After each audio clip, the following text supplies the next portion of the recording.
Kenny, come on in. Long time. What was number one on the all-time Irish viewing charts for 2019, Kenny, across the board, sport/non-sport?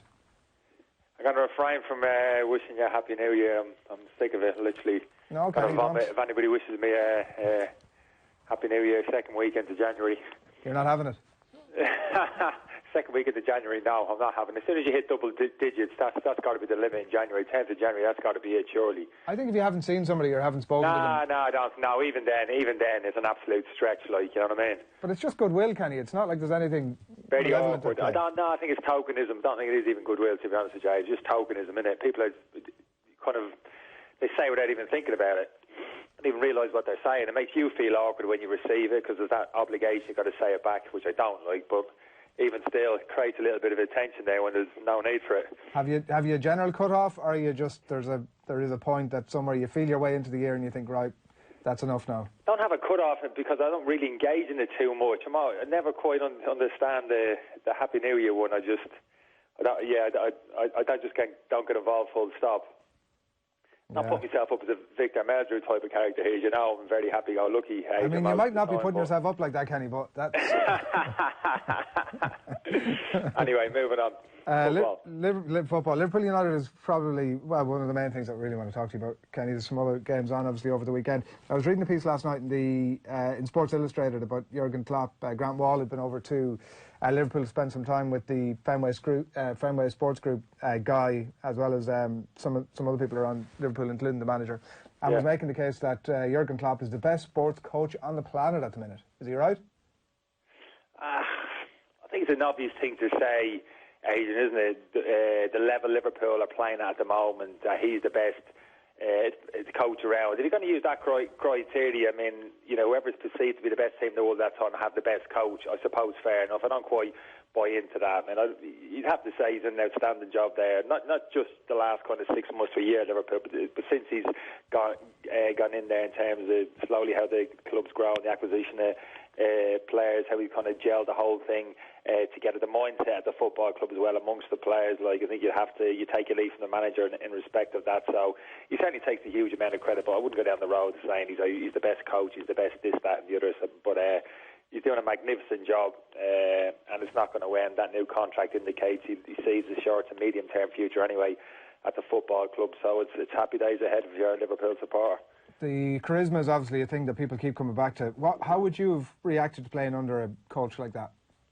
Yeah, it's hard though, Adrian, isn't it? On a day-to-day kind of basis, we kind of see how he kind of projects himself in front of the cameras. And what I would say is it does seem pretty natural in terms of how he engages with people. You would feel as if that's how he kind of interacts with most people, the players, even everybody else around the football club, people in the offices, you know, tea lady, groundsman, etc., etc. And I think that's important, even from a player's perspective, in terms of how the manager engages with everybody else around the football club. As a player, I wouldn't want the manager to kind of interact with me one way and then suddenly see him walk down the tunnel and maybe blank the groundsman like 10 yards away. You know, so you could little things like that, I think, make a difference.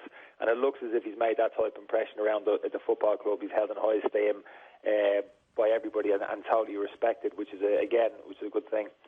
Yeah, just looking at the game at the weekend, it's 4:30 Sunday game that's live and off the ball. You're probably going to say that I suppose on the face of it, no United player gets into that Liverpool team. Kenny, is there... we're not going to play that game, Adrian, are we? Many United players, so you can do better than that. Is that why you got me out of bed this morning? Go through many United players again. You're only getting out of bed at 8:30 to talk to me, Kenny. It's not. This might be a good indicator about your general malaise towards the good year, the Happy New Year's. But you know, when you look at Rashford and Martial, with that sort of service, that sort of pace that they might get in that Liverpool team, is there a case to be made for it because they're scoring as many goals as their Liverpool counterparts? Yeah, I think so. If you're going to go down that road, I think there is the qualities that Martial and Rashford possess. Although I'd argue that maybe Martial, his defensive qualities, his work rate wouldn't be best suited to the way Liverpool play, our possession of football, how well that front three press, Adrian, absolutely, the tenacity which they show, the kind of hunger they have to go and win the ball back you wouldn't actually describe Martial in that respect. Even Rashford, to be honest with you, has his moments where like the opposition fullback will go, we'll just kind of hold his position and allow the Manchester United fullback to deal with it. So I think both of those Manchester United players might be a small question mark in terms of their kind of defensive setup. But I'd like to think, Adrian, if you brought those players into that environment, that Liverpool environment, it's not an option whether you do or not. You have to do it. If you don't do it, you don't play. And I think you buy into that. When you're in that type of environment, those Liverpool players are, you do it because you want to be part of it. You're hungry for success. You want to be part of the team. You want to be in the starting 11. And this is the criteria: in and out possession of the ball. You have to do it. So yeah, I think very quickly those two players you mentioned would switch on to that, and I think wouldn't look uncomfortable in that Liverpool front three. You never know what you get with United at the minute. Any given week that you watch them, it's an absolute roller coaster in terms of their displays and the results as well off the back of that. Constantly, obviously, this rush to call for Solskjaer when the results aren't going their way for him to be sacked. Is there do you see a general overall improvement, Kenny, when you step back and you look at it outside of individual results? Not overly so. No, I wouldn't say that. And it's just the kind of inconsistent nature of the performance of Solskjaer applied to maybe introduction of the younger players, give them time to settle, kind of development players, etc. It's an ongoing kind of process. So you can take that kind of with a pinch of salt. I think there's a reasonable argument there. But I think he is under a certain amount of pressure. I always felt he would be in the job to the end of the season.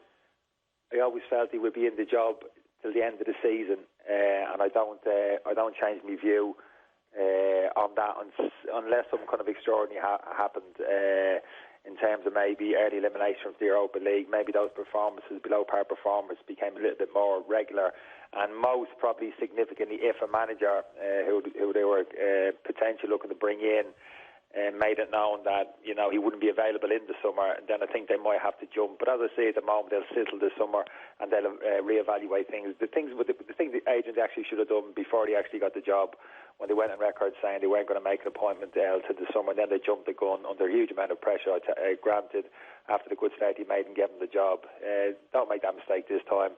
For me, probably sit till the end of the summer. My gut feeling tells me they're going to need a change, but I just don't feel as if Edward's going to pull the trigger between now and the end of the season.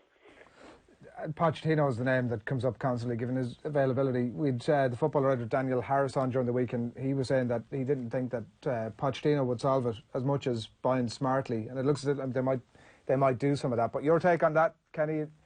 Pochettino, would he have a greater impact? Would he be the man? Should they?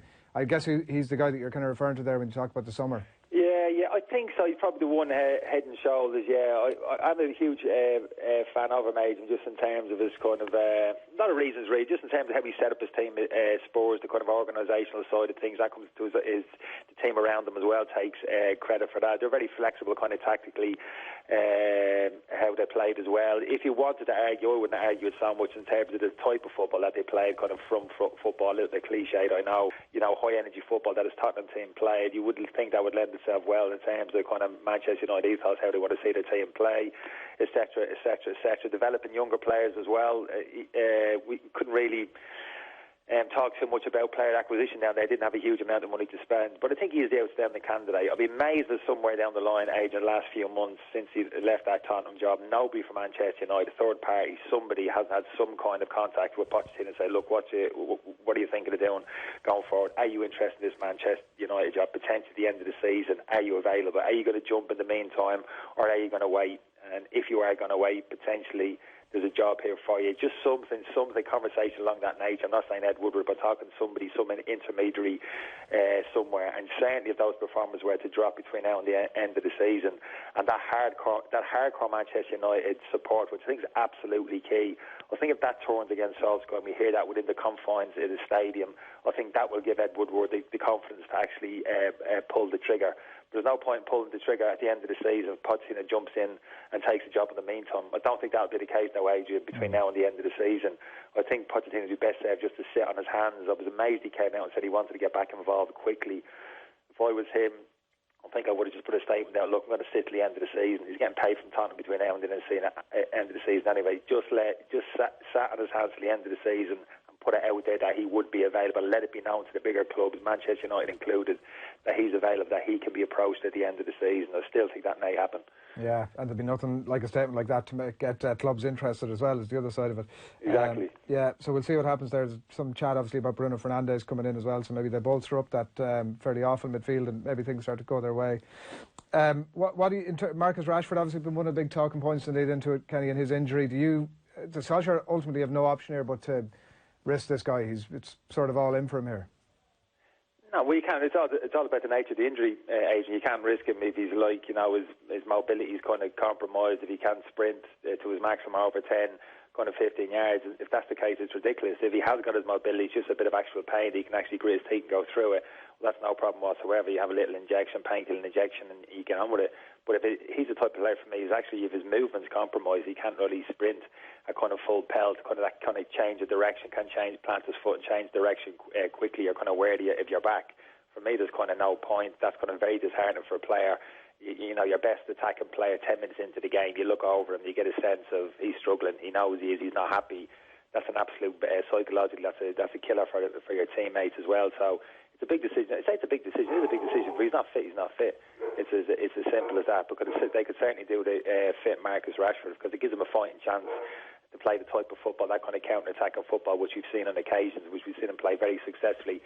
It's the only game they can play. I know you're saying, Eddie, we don't know what we're going to get with Manchester United, but we know what we're going to get in terms of the type of football, with that kind of midfield, the lack of creativity in that midfield. We know exactly the type of football that Manchester United can only play at the moment, that kind of back-to-front, kind of counter-attacking football where they haven't got the ball. But they actually can be very successful at it with the quality of players that they have. I hope he's fit, because for me it lends itself to a more entertaining game from a tactical point of view. Yeah, and how does that play out then in terms of the United tasks? Because I guess that's what it is about, isn't it? Like how United managed that, also the counter-attack from Liverpool, how they managed that high press. Yeah, absolutely. Well, it's not rocket science, really. How do you manage that high press from Liverpool? You don't play into their hands, Adrian. You don't continue to play kind of 1-2 touch and take unnecessary risk with your pass and 10 yards inside your penalty box. When you've got a team as efficient as Liverpool in terms of how they press the ball collectively as a team, you have to beat the press by passing over it. You're passing 20, 30 yards. I mean, that's an obvious thing. You've got to do more of that for a start. And when you haven't got the ball, you sit in, you keep a good compact shape, you defend well, which they have done on occasions, and you lean towards the counter-attacking side to the game to pick off Liverpool. And that's not easy, because Liverpool probably have two of the best 1v1 defenders in Gomez now. Gomez back in the team, and Van Dijk. It's not as if Martial and Rashford, I think, get ourselves 1v1 against these in the counter-attack, which is burning for pace. I mean, it's an easy thing to say, hit Liverpool in the counter-attack. It's not so easy to do when you have two players as quickly as those two are, and as good as they are in 1v1 situations. So it's a bit of a Herculean task for Manchester United, not impossible. Yeah. What's your expectation of what happens if it isn't impossible? Do you expect them to get something out of it? I wouldn't expect them. Certainly wouldn't surprise me. I always wait to see the team sheets.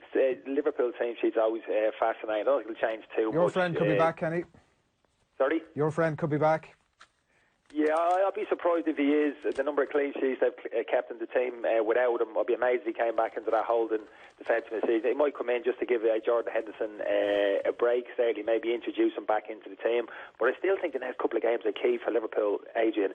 If Liverpool can keep this run going over the next month prior to the Champions League, Liverpool are going to be in a position prior to the Champions League qualifying game starting where they can actually put the league to bed. Nobody will be saying it, but they can actually start prioritising the Champions League, because Liverpool have an unbelievable, unique opportunity to go back-to-back Champions League victories this year. And I wouldn't have been arguing that strongly at the start of the season. Such was the drive towards the league. The whole focus would have been towards the league. For me, it was almost too much. But the start they've made, the position they're in now, they actually have a chance to actually push the league to the side mid-February. If they have that 15, 20-point lead over Manchester City and actually target the Champions League in terms of team selection going forward, where in normal circumstances, if you're going toe-to-toe with Manchester City, you probably would have been able to do that, having to put his strongest 11 out in a league game prior to the Champions League midweek game. Now he can't. He can tinker with it. A bit like your man, Fabinho. You can slick Fabinho in now on a Saturday afternoon. Now they'd let go to Madrid games coming up on the Tuesday and hold back Henderson, maybe one or two eaters. That's a luxury potentially he might have with that 15, 20-point lead over Manchester City. Yeah. All right, we'll see how that one pans out. I want to get your thoughts quickly, Kenny. I don't know if it's been flagged up at you, but we're going to be chatting a little bit later on. It's 25 years next week since that famous kung fu kick You were at Wimbledon at the time. I looked up some of your results last night. You were sort of in and out of the Wimbledon team around that time. I don't know, was that injury or what was going on? Kung Fu kick, you better put a bit more meat in the bone there, Adrian. Not your one, Kenny, the most famous one of all time, Eric Cantona. Who are we talking about here? Eric Cantona. Eric Cantona. It'll be 25 years next week, I was Kenny. thinking like there was a few others there. I was totally thinking me in particular, my teammates, the team that I played, and I was definitely trying to recollect there, maybe my time at Wimbledon. But the Eric Cantona one, wow, 25 years. What's your recollections of it as a player? I presume it was the talk of the dressing room.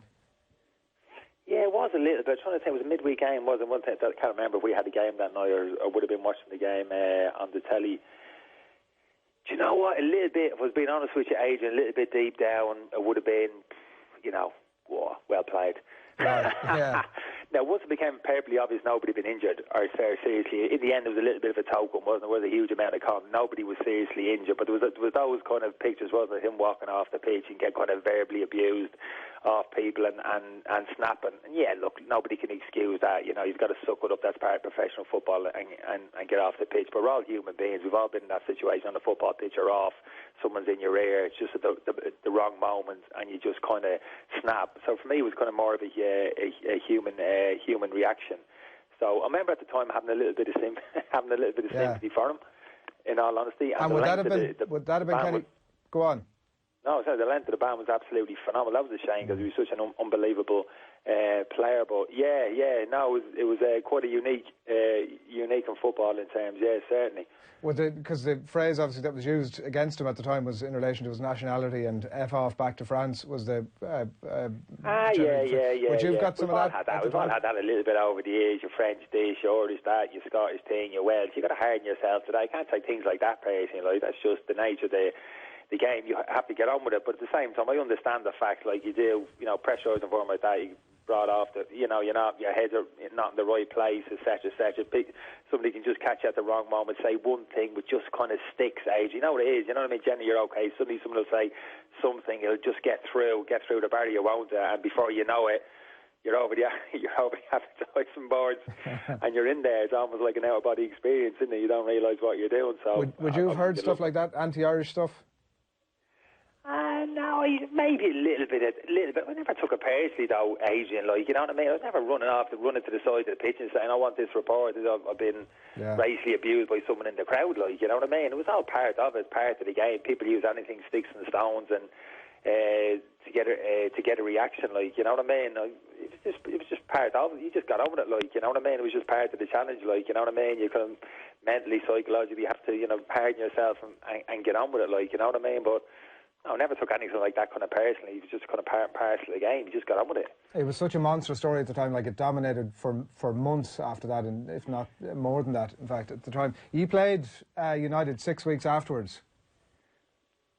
He didn't play. He did not play. You did. Was it? I don't know. Was there still a buzz around that game? You were beaten 1-0. Was that an FA? I can't remember what that was. I think it was a Premier League game. It was a Premier League game, was it? There was a late goal, Kenny, 6 minutes from time, a late goal that United beat Wimbledon 1-0. Always a late goal, United, always. It was never a coincidence, Adrian. Who scored? In the dressing room after, we were so unlucky, it was a late goal again, but it was absolutely typical how they played, like just ground you down, kept playing their football, and eventually it kind of relented. But no, I don't remember that having a big influence on the game or being a massive talking point. Who scored that? Far too much time spent worrying about all the other Manchester United players in the pitch, probably the likes of Giggs and particular players like this. Who scored that late goal, Kenny? 84 minutes. I was constantly a worried man going onto the pitch against Manchester United. The troubles in my own mind about Eric Cantona's mental state of mind. Who scored the United goal?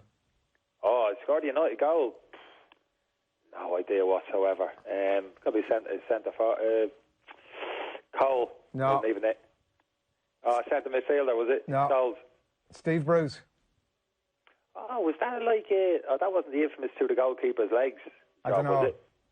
You'd know better than I. You would much more close proximity to that goal than I was. That's a story for another day. Yeah, I do remember one instance, ball through the keeper, like clutching the air, the ball gone through his legs, and Steve Bruce tapping it into an empty net. But yeah. That kind of stung a bit, I will admit. Don't go there, Adrian. That's another bad memory from the past I don't want to think about. Are you talking about the goal or the goal scorer? The goal. I'm talking about the goal. I don't want to talk about the goal, to be honest with you. Kenny, beauty, thanks a million as always. Cheers, Adrian. Take care, bye. Kenny Cunningham on the line there, and plenty of people in contact about the new year, and you know, when you can and can't say Happy New Year to somebody, including cheer up, Kenny, Happy New Year from Stephen Fraser there. Jesus, Kenny, relax, you cranky bollocks, says James Linan, and plenty more on that line as well. So there we go. That's where we're going to leave the football for the minute. That game is live and off the ball, obviously, over the course of the weekend. We've Tom Malone in studio next to pick us through everything that's happening in the world of live sport on this Friday morning. It's 8:40. Very good morning to you, wherever it is that you're joining us this morning. Very good morning to you. Do get in contact with us. We'd love to hear from you. We've Tom Malone in studio next. After that, Shane Stapleton is going to preview the weekend's club hurling final, so that all to come. But before all of that, Mark Lawrenson joined last night's football show on Off the Ball. Here's his thoughts on Manchester United's trip to Liverpool.